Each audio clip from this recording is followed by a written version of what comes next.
Hi, I'm Samantha Baldwin, although most people call me Sam.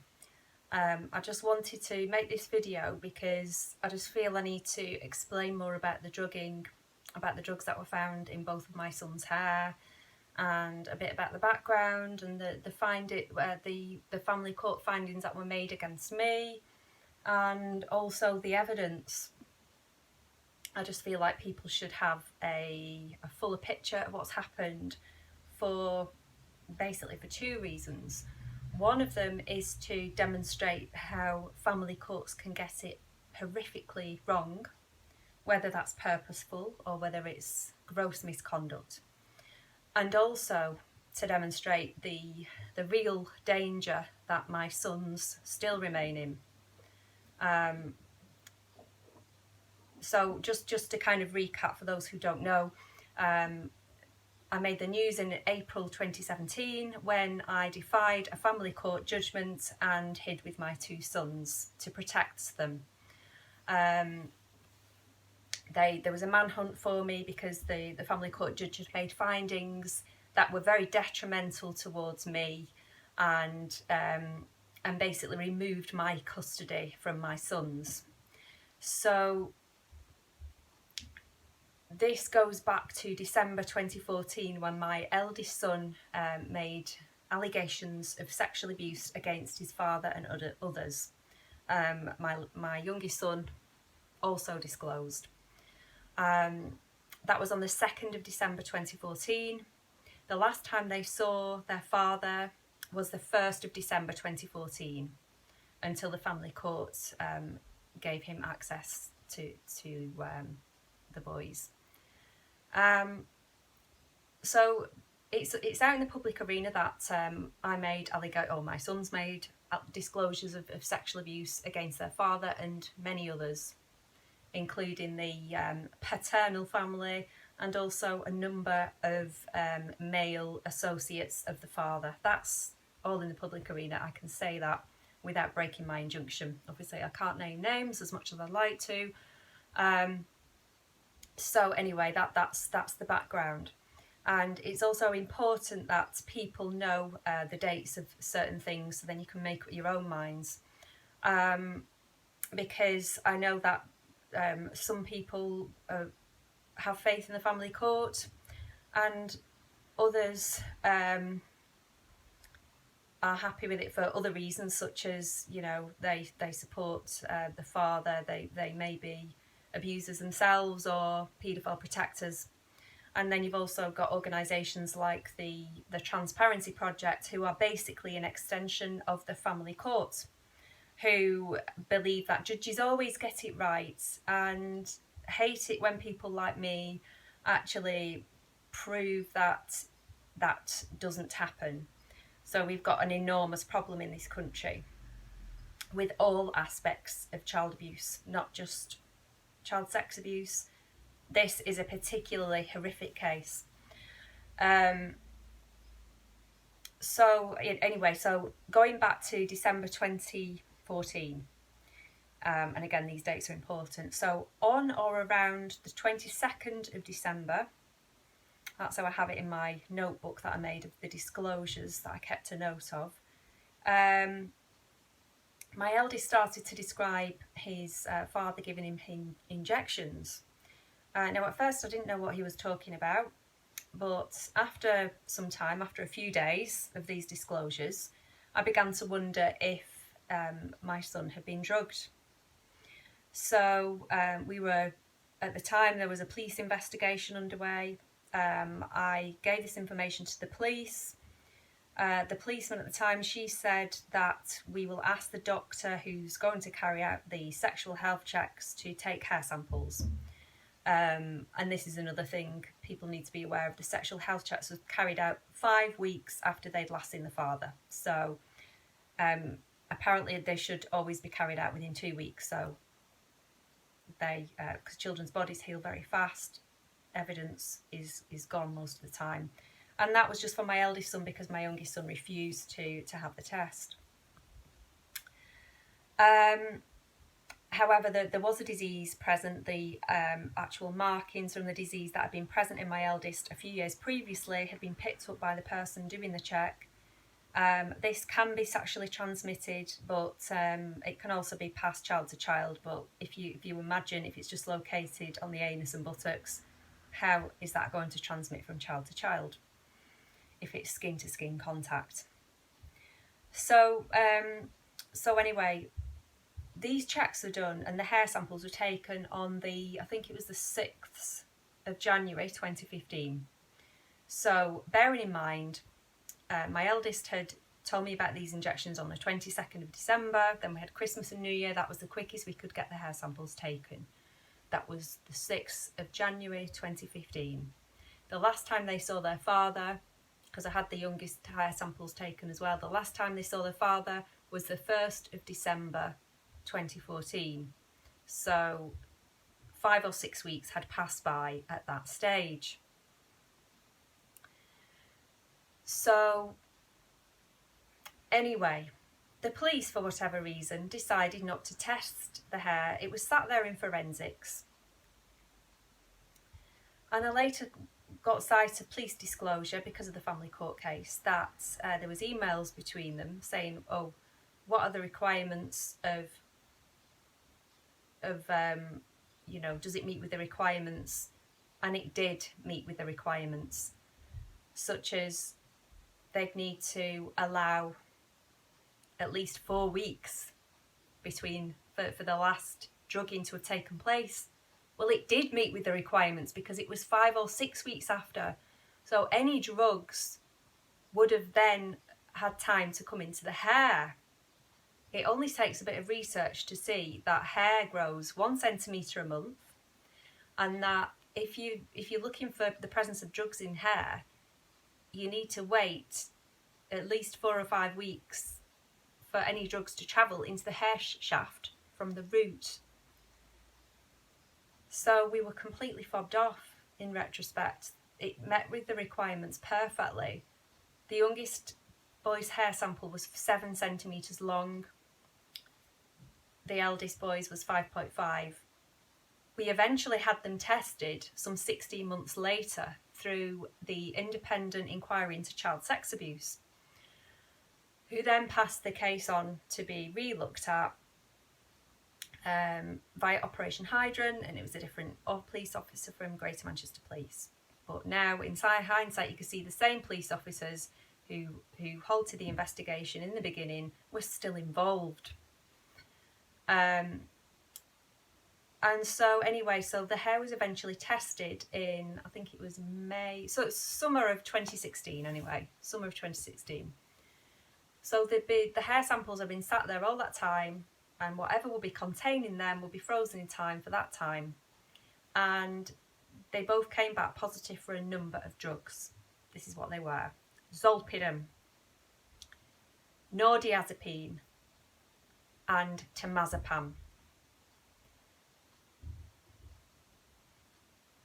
So the police told us that nordiazepine can be a breakdown of other benzodiazepines, or alternatively it can be a product in its own right, but you can only buy that from the USA apparently.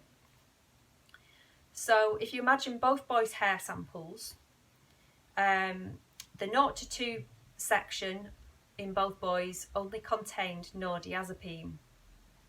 The mid sections of both boys and the farther sections away from the root, so if you imagine that's 7 centimetres at the root, at the tip, sorry, because the hair sample had to be cut with scissors, so it was cut as near to the root as possible, but obviously they've got a bit of a stub. So that section there, 0 to 2, had nordiazepine. The middle section and the end section contained temazepam and zolpidem.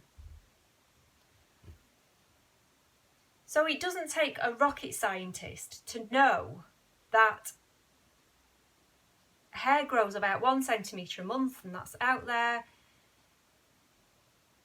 At the highest it can grow 2.2 centimetres a month, at the lowest 0.5. That research is out there. So it doesn't take a rocket scientist to actually think, well, the boys have been drugged for some months leading up to when the hair was taken.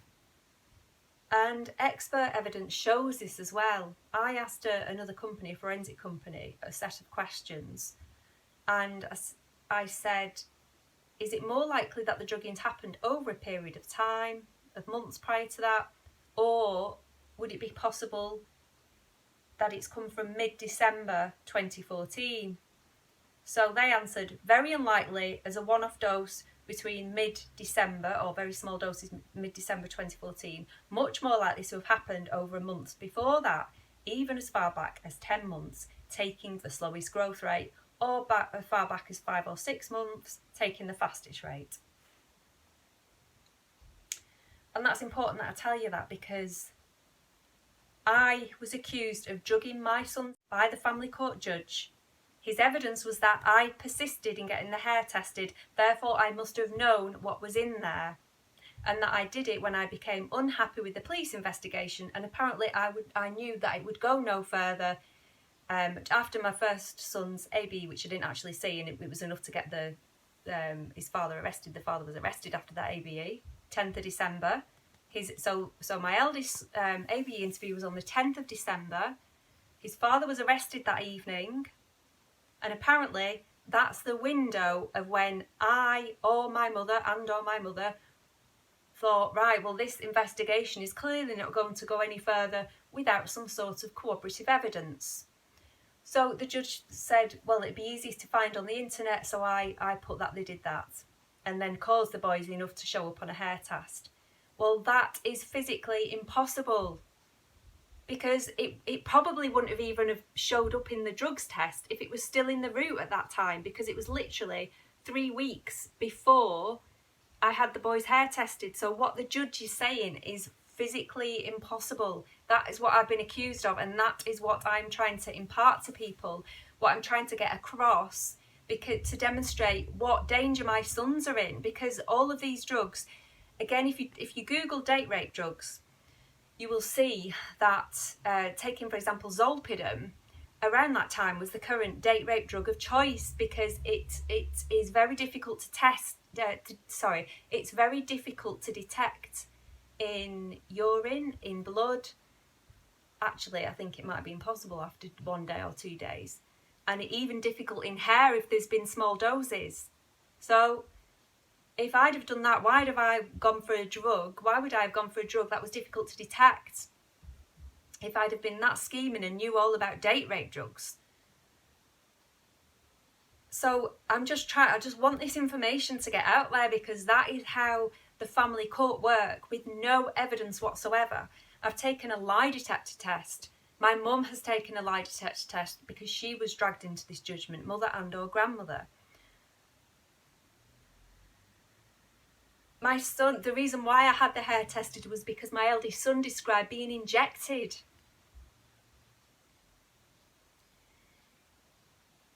So this is a plea. Please share this video. I want everyone to know, for 2 reasons. I want my sons back home. I want their father exposing. I want somebody who's got something about them to think, these boys are in danger. She's telling the truth. If she wasn't telling the truth, why would she be doing this? She'd have quietly accepted the findings. I wouldn't be showing my face everywhere if I'd have done what they accused me of. And I would now be having shared custody of my sons. Their father did this to them. And let's just say there's a trained medical profession in his, there's a trained medical professional in his immediate family. And this person was also named as an abuser. People need to start waking up. These aren't people going around acting and looking like monsters. These are just normal, everyday looking people who, they're men and women. I'm not going to make this video about satanic ritual abuse, but they come in, it's normally generational. So this is mothers and fathers who are doing this to their own children, and the grandparents and aunties and uncles. It's massive, and I think people are finally beginning to wake up to the problem that we have with this, and no longer being dismissed as fantasies, because this stuff is real. and the people who are desperately trying to cover up for this and making out anyone who speaks about this as a Fruit Loop, well, you've got to ask yourself why. These people are very carefully positioned in newspapers, so they're fighting off the stories. Oh, we've disproved satanic ritual abuse. That doesn't exist.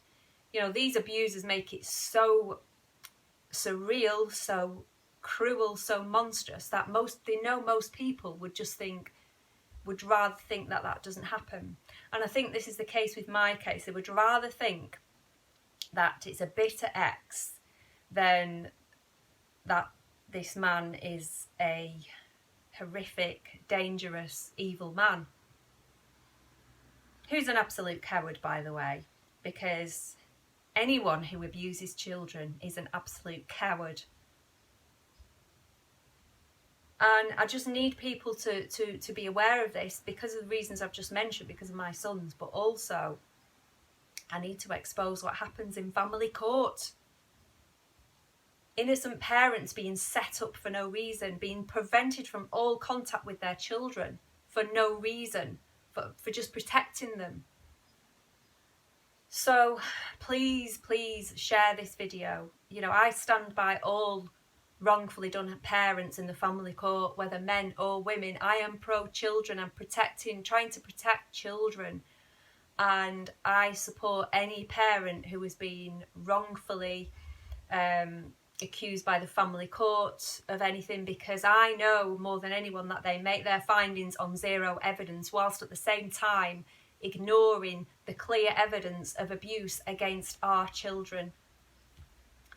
So anyway, thank you for watching this video, and please, I just urge you to share all over the place, because this is the information that I wish I'd have known a few years ago, you know, and if this saves just one child from going through what my children are going through right now, then it'll be worth it.